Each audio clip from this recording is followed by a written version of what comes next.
So guys, welcome back to Update Channel. Nama gue Greg, jadi rasanya udah lama banget gak bahas laptop. Akhirnya kita mau nge-review laptop keluaran Asus yang punya tagline Bigger Dream, Wider Screen.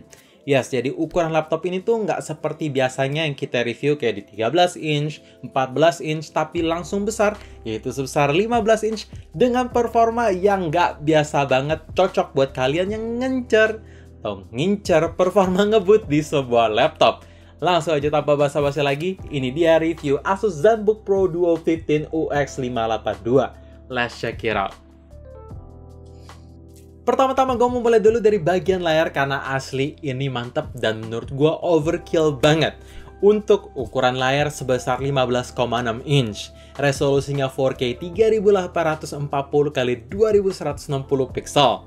Panelnya menggunakan HDR OLED, yes, jadi bukan IPS LCD yang biasanya kita temuin. Brightness support sampai 440 nits dan screen ratio-nya itu 16:9.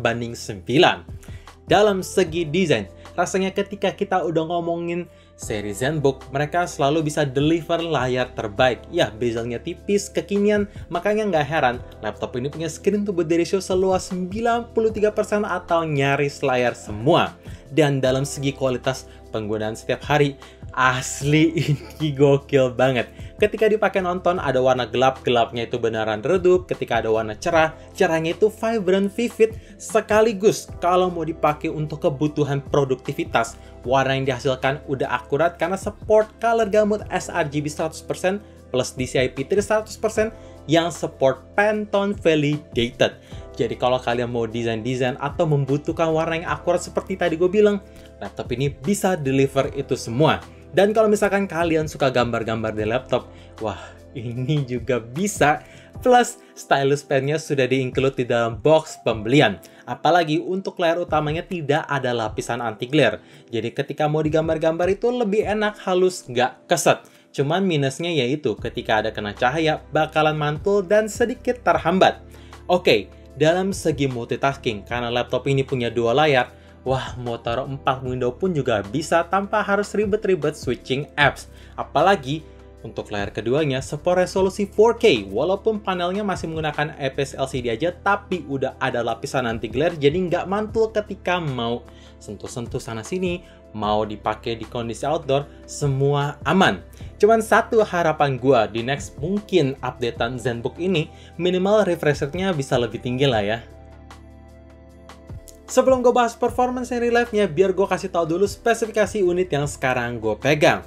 Untuk prosesor menggunakan Intel i7-10870H dengan 8 core dan 16 thread, GPU Nvidia GeForce RTX 3070 VRAM 8GB GDDR6, RAM 32GB DDR4, storage 1TB M2 NVMe PCIe 3.0 Performance SSD, Wi-Fi 6 plus Bluetooth 5.0 dan Windows 10 Home.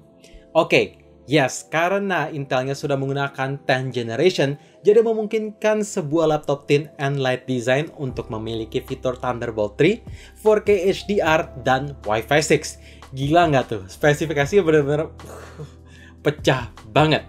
Kalau kalian tanya bisa dipakai apa aja, well, gue main game berat kayak Mafia dengan settingan semuanya rata kanan dan resolusinya tentu di 4K, bisa dilibas dengan baik. Kalau gua main game minimal FPS-nya dapat di 29-30, lowest-nya 26 FPS, dan kalau highest-nya itu ada di 34 FPS. Jadi menurut gua untuk frame rate yang didapat udah konsisten. Dan kalau kalian tanya, "Bang, gimana untuk kebutuhan kerja kayak ngedit video?" Well, gue udah coba ngerender video di Adobe Premiere untuk di resolusi 1080p dan durasi video itu kayak 5 menit. Cuma makan waktu gak nyampe 2 menit udah kelar. Jadi ini bener-bener ngebut. Oh ya, karena komputer ini atau laptop ini sudah menggunakan SSD, jadinya bisa ngebooting lebih cepat, buka tutup file dengan cepat, pokoknya semua bisa berjalan dengan cepat. Ya makanya tagline laptop ini ada expect more from a modern computer with an SSD. Intinya, kalau kalian mau main game ataupun mau kerja, spesifikasi laptop ini tuh beneran gokil. Nah, untuk sistem sirkulasi yang ada di laptop ini menurut gua udah bagus karena ada dua alasan. Pertama, Hinge-nya itu menggunakan teknologi ergolift seperti biasanya Asus. Jadi ada jarak pemisah antara bawah laptop dengan bawah permukaan. Jadi nggak langsung nempel sehingga udara yang dihisap pun bisa lebih banyak. Dan kedua, karena layar keduanya menggunakan teknologi Active Aerodynamic System Plus, otomatis layarnya ngangkat dan udara yang masuk pun lebih banyak lagi, dan nantinya udara panas akan dikeluarin dari fan kiri kanan. Jadi sirkulasi udara udah bagus. Jadi kalau ditanya, "Bang, apakah cepet panas?" Jawabannya gak gitu kalau misalkan kalian kerja di meja. Tapi kalau misalkan kalian kerja di pangku di paha, ya mungkin akan cepet panas. Jadi saran gue, make sure kerja di meja aja biar lebih aman dan gak gampang panas. Dan kalau misalkan kalian tanya, "Bang, apakah bakalan panas banget?" Ya jawabannya ketika kalian pakai heavy usage pasti panas banget, tapi untuk sirkulasi udaranya yang penting aman. Jadi yang nggak overheat lah. Bahan material secara keseluruhan laptop ini sudah terbuat dari magnesium aluminium alloy yang sangat solid. Yes, kalau misalkan kalian ketok-ketok bagian belakang layarnya udah kuat, dan kalau mau ditekan di bagian tengah layout keyboard pun nggak ambles, pokoknya solid. Saking solidnya menurut gua agak ngefek ke bagian berat. Yes, misalkan kalau kalian sering kerja di luar atau secara mobile, otomatis harus sering nenteng laptop ini kemana-mana dan nantinya akan bikin pundak berasa pegel. Memang sih nggak berat-berat amat, masih di 2,34 kg, belum 3 kg, tapi ya tetap pegel aja. Lanjut, dalam segi desain, masih membawa seperti ciri khas ZenBook, yaitu dengan warna celestial blue-nya yang simple, minimalis, somehow catchy karena ada sedikit gradasi di bagian balik layarnya, atau di bagian atas laptop lah ya. Itu keren kalau kena pantulan cahaya. Kalau ditanya lagi, "Bang, apakah ada extra protection di bagian bodinya?" Wah tentu, laptop ini punya military grade MIL STD81G yang udah oke banget sebagai extra protection. Ketika kita udah ngomongin security yang ada di laptop high-end Asus ZenBook, rasanya mereka selalu bisa memberikan yang lebih. Memang tidak ada sensor sidik jari atau sensor fingerprint, adanya face unlock, tapi dijamin aman karena terdapat 3D sensor plus infrared sensor yang terintegrasi dengan fitur Windows Hello. Bahkan menurut gua, dengan teknologi face unlock itu jauh lebih convenient karena tinggal buka laptop, nyalain, dan nanti si face unlock akan detect muka kita secara otomatis langsung masuk. Dan untuk performanya pun menurut gua juga cukup cepat.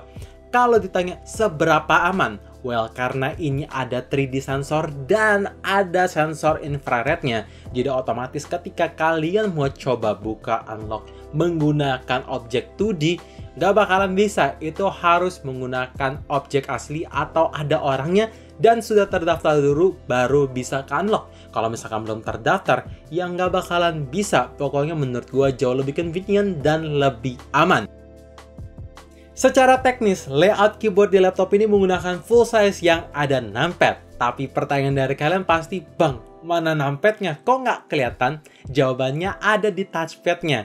Yes, kalian nggak salah dengar, ada di bagian touchpad. Untuk ngaktifinnya gampang banget, kalian tinggal lihat di bagian ujung kanan touchpad, nanti tinggal ditahan sedetik dan otomatis bisa nyala dan bisa kalian gunain seperti biasa. Tapi bedanya, numpadnya itu touchscreen atau disentuh-sentuh doang, bukan tombol fisik, jadi lebih convenient. Kalau mau pakai ada, kalau misalkan nggak mau dipakai ya bisa diumpetin. Nice. Lanjut untuk typing feels di bagian keyboard. Menurut gua ketika dipakai ngetik pertama kali, ini agak tactile tapi nggak gitu berisik, cukup membal, nggak keras, dan key travel pun pas. Jadi ketika dipakai beberapa menit, gua udah langsung bisa beradaptasi dengan cepat. Pokoknya udah enak typing feels-nya. Apalagi support backlight dengan 3 kali tingkat kecerahan, jadi cocok buat kalian yang mau ngetik di tempat gelap, ya tinggal terang-terangin aja. Nice. Dan untuk touchpad feels-nya, ya ini juga asik, gak keset, licin, cuman ya itu, gue agak sedih atau cukup terada disayangkan tidak tersedia tombol dedicated klik kanan dan klik kiri. Sehingga misalkan gue lagi mau geser slide plus klik, itu kadang suka mandet-mandet. Jadi gue berharap semoga di next laptop ini, tombol dedicated klik kanan dan klik kiri bisa tersedia seperti ZenBook UX482. Bang, untuk I/O port di laptop ini gimana? Well, untuk di samping kanan terdapat satu charging port, satu HDMI port, satu port jack 3.5 dan LED indicator. Sedangkan di samping kanan terdapat satu USB Type-A 3.2 Generation 2 dan dua USB Type-C yang support Thunderbolt 3, jadi punya transfer speed support sampai 40 gigabit per second. Yes, memang rada disayangkan untuk laptop sebesar 15 inch, port atau USB port Type-A-nya itu cuma tersedia satu aja dan tidak ada slot microSD ataupun SD card. Jadi gue berharap semoga di next laptop ini minimal USB Type-A-nya tersedia 2 port dan support SD card atau microSD dan support power in delivery. Jadi kalau misalkan charger bawahnya ketinggalan, minimal bisa di-charge lewat power delivery lah ya. Speaker di laptop ini menggunakan sistem stereo speaker atau ada dua speaker yang posisinya ada di bagian ujung kiri kanan bawah laptop. Dan untuk kualitas suara yang dihasilkan menurut gua overall balance dan bisa melebihi ekspektasi gua pribadi. Bassnya dapet banget, treble-nya berasa, vokalnya jernih, clarity-nya pun dapat berasa. Ya, walaupun memang dalam segi tingkat volume menurut gue masih bisa lebih keras lagi lah ya. Karena sekarang ini menurut gue masih kurang sedikit. Tapi yang penting tetap bagus. Jadi buat kalian yang penasaran dengan kualitas speaker yang ada di laptop ini, langsung pasang earphone dan headset dan gue play musiknya.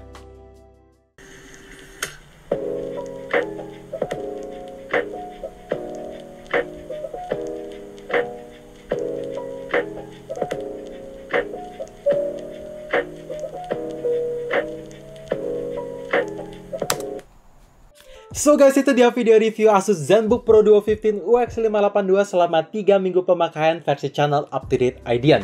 Yes, intinya laptop ini bukan laptop yang paling sempurna karena tidak ada teknologi yang sempurna. Masih ada kurang, tapi nggak gitu big deal. Dan kalau ditanya harganya berapa, well, ini laptop memang mahal, yaitu seharga 39.999.000 atau 40 juta. Tapi kalau ditanya apakah layak untuk dibeli, jawaban dari gue ya tergantung ke kalian. Kalau misalkan kalian adalah seorang content creator profesional, motion graphic, graphic designer, programmer, atau kalian yang membutuhkan sebuah laptop dengan performa ngebut plus layar terbaik, rasanya ini worth it dan bisa dihitung sebagai alat investasi lah ya, karena kalian tahu apa yang kalian dapat. So thank you for watching, jangan lupa like dan subscribe channel ini sekaligus nyalain notifikasinya juga supaya kalian tahu kapan video baru diupload, and as always, stay safe, stay healthy, dan stay updated with up to date.